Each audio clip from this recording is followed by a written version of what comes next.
Hello friends, ओम श्री गणेशाय नमः। जय श्री कृष्ण। आप सभी का स्वागत है आपके अपने यूट्यूब चैनल पर।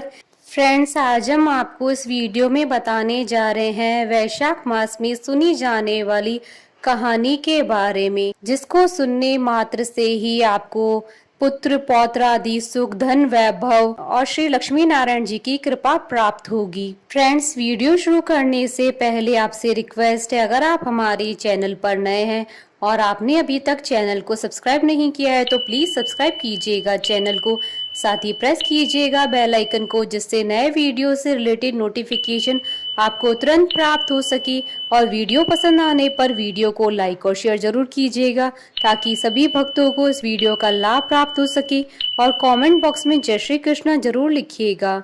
सब प्रकार के विघ्नों का नाश करने वाले तथा सारी सृष्टि का पालन करने वाली श्री गणेश जी तथा ज्ञान की दाता देवी श्री सरस्वती जी तथा सब पुराणों के कर्ता श्री व्यास जी तथा श्री गुरुदेव के चरण कमलों में नमस्कार करके भगवान की श्रद्धा और भक्ति रस में डूबी हुई वैशाख मास की ब्राह्मण ब्राह्मणी की कहानी प्रारंभ करती हूँ।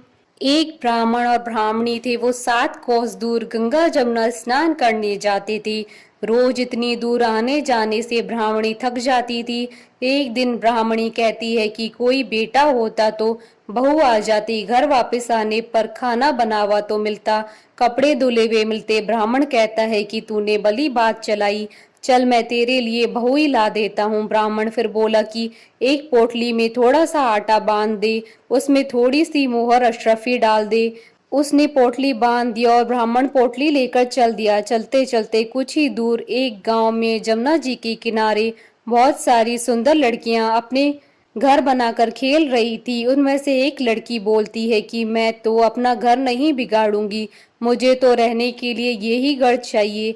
उसकी बात सुन ब्राह्मण के मन पर वही लड़की छा गई और मन ही मन सोचने लगा कि बहू बनाने के लिए यही लड़की ठीक रहेगी।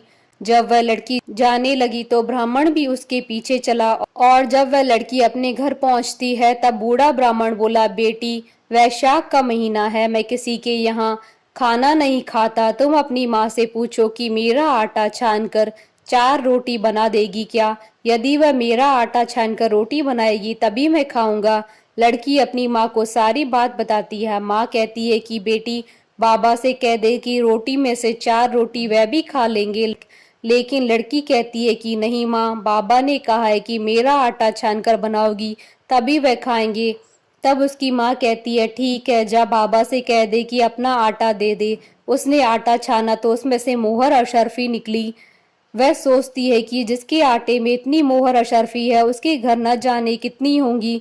जब ब्राह्मण रोटी खाने बैठा तो लड़की की माँ बोली, बाबा तुम लड़के की सगाई करने जा रहे हो? बाबा बोला कि मेरा लड़का तो काशी बनारस पढ़ने गया हुआ है, लेकिन अगर तुम कहो तो मैं खांड कटोरे से तेरी लड़की का ब्याह कराकर साथ ले जाऊं। लड़की की माँ बोली ठीक है बाबा, और वह ब्याह कर लाया। घर आकर बोला, रामू की माँ दरवाजा खोल, देख मैं तेरे लिए बहू लेकर आया हूँ, आकर बहू का स्वागत सत्कार कर। ब्राह्मणी बोली, दुनिया तो ताने मारती थी, अब तू भी मार ली, हमारे तो 7 जन्म तक कोई बेटा बेटी नहीं है, तो बहू कहाँ से आएगी? ब्राह्मण बोला, तू दरवाजा खोल। ब्राह्मणी ने दरवाजा खोला तो सामने बहू खड़ी देखी। तब वह आदर सत्कार से बहू को अंदर ले आई। अब जब ब्राह्मण ब्राह्मणी नहाने जाते तो बहू घर का सारा काम करके रखती, खाना बनाती और सास ससुर के कपड़े धोती और रात में उनके पैर दबाती। इस तरह से काफी समय बीत जाता है। सास बहू को सीख देती है कि बहू चूल्हे की आग न बुझने देना और मटके का पानी खत्म न होने देना। एक दिन चूल्हे की आग बुझ गई।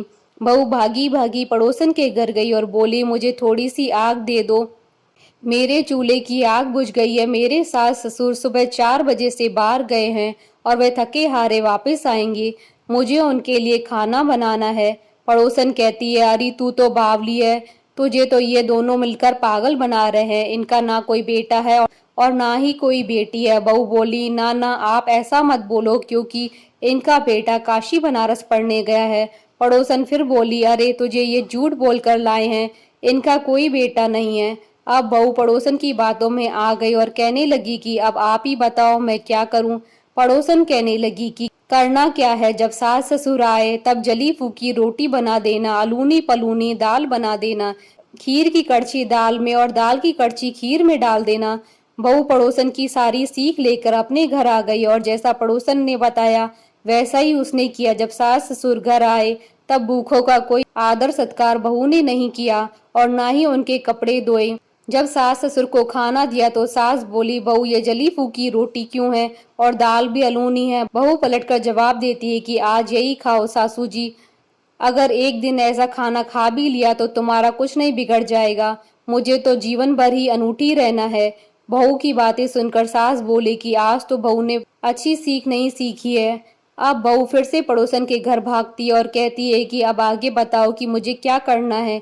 पड़ोसन बोली कि तुम सातों कोठों की चाबी मांग लेना। अगले दिन जब सास जाने लगी तो बहू अड़ गई कि मुझे सातों कोठों की चाबी चाहिए। तो ससुर कहने लगा कि दे दो इसे चाबी, आज नहीं तो कल चाबी इसे ही देनी है।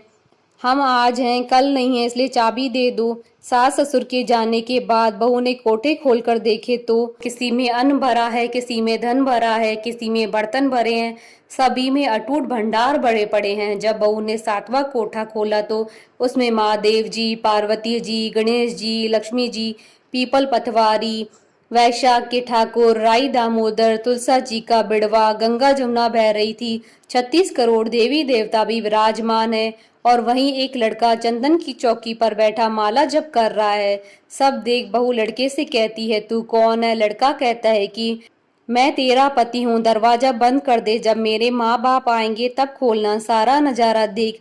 बहू बहुत खुश हुई और नाचती फिरने लगी, 16 श्रृंगार कर सुंदर वस्त्र पहन और सास ससुर का इंतजार करने लगी। उनके लिए 36 प्रकार के पकवान बनाकर रखे। सास ससुर जब वापस आए तब उसने उनका बहुत आदर सत्कार किया, उनके कपड़े धोए, उनके पैर दबाए। बहू सास के पैर दबाते कहने लगी कि माँ जी, आप इतनी दूर 12 कोस यात्रा करके गंगा जमुना का स्नान करने जाती हो, थक जाती हो, तो तुम अपने घर में ही स्नान क्यों नहीं करती हो? बहू की बात सुनकर सास कहने लगी, भला गंगा जमुना भी घर में बहा करती है क्या? बहू बोली, हाँ माँ जी, बहती है, चलो मैं आपको दिखाती हूँ। उसने सातवां कोठा खोलकर दिखाया तो उसमें गणेश जी, महादेव जी, पार्वती जी, पीपल पतवारी माता लहरा रही है, तुलसा जी भी लहरा रही हैं, वैशाखी ठाकुर, राई दामोदर, गंगा जमुना बह रही हैं, 36 करोड़ देवी देवता विराजमान है और वहीं तिलक लगाए चंदन की चौकी पर एक लड़का माला जप रहा है। माँ ने कहा कि तू कौन है? लड़का बोला, माँ मैं तेरा बेटा हूँ। बुढ़िया फिर बोली, तू कहाँ से आया है? लड़के ने कहा कि मुझे वैशाख देवता ने भेजा है। बुढ़िया कहती है कि बेटा ये दुनिया कैसे जानेगी, कैसे जानेगा? मेरे घर का धनी क्या जानेगी? देवरानी जेठानी क्या जानेगा? मेरा अगल बगल पड़ोस की तू मेरा ही बेटा है। बुढ़िया ने विद्वान पंडितों से सलाह ली तो वह बोले, इस पार बहू बेटा साथ खड़े हो जाएं और उस पार बुढ़िया खड़ी हो जाए। बुढ़िया ने चाम अर्थात चमड़ा की अंगिया ब्लाउज पहनी हो, छाती में से दूध की धार निकले, बेटे की दाढ़ी मूछ भीगे, पवन पानी से गठजोड़ा बंधे तो जब जाने की यह बुढ़िया का ही बेटा है। उसने ऐसा ही किया। चाम की अंगिया फट गई, छाती से दूध की धार निकली, बेटे की दाढ़ी मूछ भीग गई, पवन पानी से बहू बेटे का गठजोड़ बंध गया। ब्राह्मण ब्राह्मणी की खुशी का पार न रहा, वे बहुत खुश हुए। हे वैशाख के ठाकुर, राई दामोदर, भगवान ने जैसे बहू बेटा उसको दिए वैसे सभी को देना।